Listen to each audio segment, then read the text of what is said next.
Mesdames et messieurs, bonjour. C'est parti pour le tour des kiosques sénégalais parus ce 27 septembre 2019. Les quotidiens sénégalais qui sont revenus en masse sur cette journée historique de la communauté mouride avec l'inauguration de Massalikul Jinane à Colobane. Rewmi Quotidien nous parle de cette journée et voit une inauguration pleine de symboles. La nation unie qui va inaugurer la grande mosquée Massalikul Jinane ce vendredi. Un chef-d'œuvre architectural certes, mais d'un symbole religieux très fort selon Hassan Samb dans ses colonnes. Et là, il traduit le dynamisme de la religion musulmane à laquelle se reconnaît une grande majorité des Sénégalais. Mais au-delà, la résistance de Serigne Touba à l'envahisseur colonial qui, en le déportant pendant 7 ans, a voulu mettre un coup de frein à la spiritualité qu'il incarnait. Et toujours, lit-on dans les colonnes de Rewmi, les mourides et au-delà, tous les musulmans ont souhaité par l'édification de cet édifice montrer que l'islam reste debout, dynamique malgré les vicissitudes de l'histoire et les épreuves subies par leur guide spirituel. Enquête Quotidien de son côté voit déjà le Magal avant l'heure,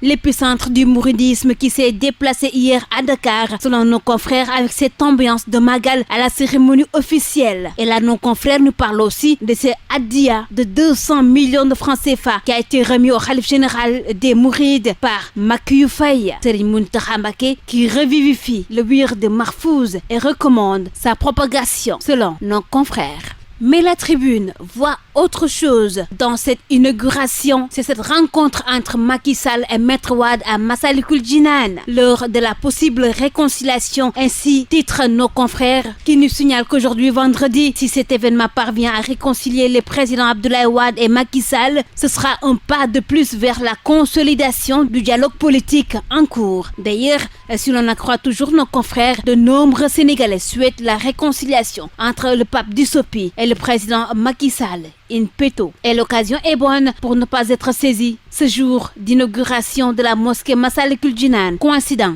un vendredi. L'As Quotidien voit un jour historique ce vendredi à Massalikul Jinane. Jour historique pour Cheikh Ahmadou Bamba Khadimou Rassoul, lui qui ouvre tous les itinéraires du paradis. Ainsi renchérit l'Observateur qui nous présente ce matin tous ces secrets, ces symboles et mystiques de l'édifice de Colobane. Cet édifice, bâti avec près de 20 milliards de francs CFA et qui comprend 30 000 places et fait tomber beaucoup de citoyens en transe devant sa splendeur. Khalas Massalikul, ainsi s'exclament tout simplement nos confrères de Source A. Et Vox Populi revient sur cet édifice également et voit la 4e merveille de Serigne Touba en chiffres. Nos confrères nous présentent ce matin ces 4 hectares 500 avec 10 000 mètres carrés d'espace couvert, 30 000 places, 5 minarets dont le plus haut culmine à 75 mètres, un dôme, des fondations de 20 mètres de profondeur. Avec cette 4e merveille de Serigne Touba, nos confrères de Vox Populi nous signalent que 7 ans de travaux ont été notés avec 850 ouvriers et près de 20 milliards de francs CFA investis rien que pour cette grande mosquée qui constitue aujourd'hui le complément de la quadrature du cercle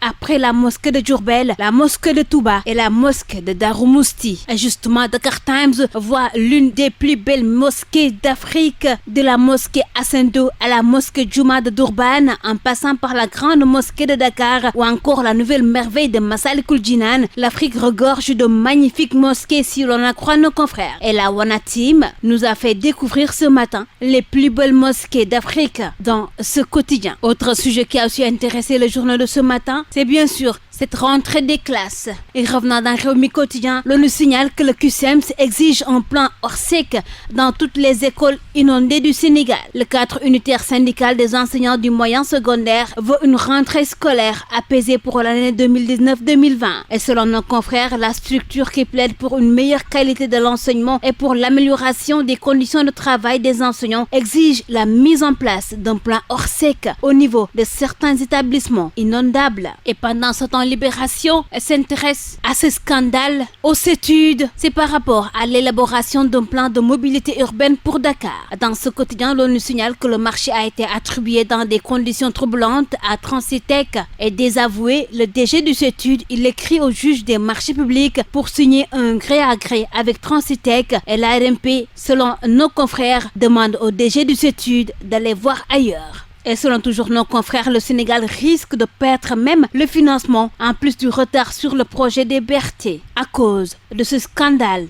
au cœur de cette étude. Et nous bouclons ce tour des kiosques sénégalais avec le quotidien sportif. Stade Quotidien revient ce matin pour nous parler de cette affiche Brésil-Sénégal prévue ce 10 octobre. Habib Diallo pile à l'heure, ainsi s'exclament nos confrères qui nous parlent de ce grenade, lui qui confirme sa saison exceptionnelle en Ligue 2 et il serait plus prolifique que Konaté, Mamadou Ndiang et Mbaye Diagne, si l'on accroît toujours nos confrères. Et c'est avec cette note de sport, mesdames et messieurs, que nous bouclons ce tour des kiosques sénégalais paru ce vendredi 27 septembre. Merci à vous de l'avoir suivi et très bonne lecture à tous.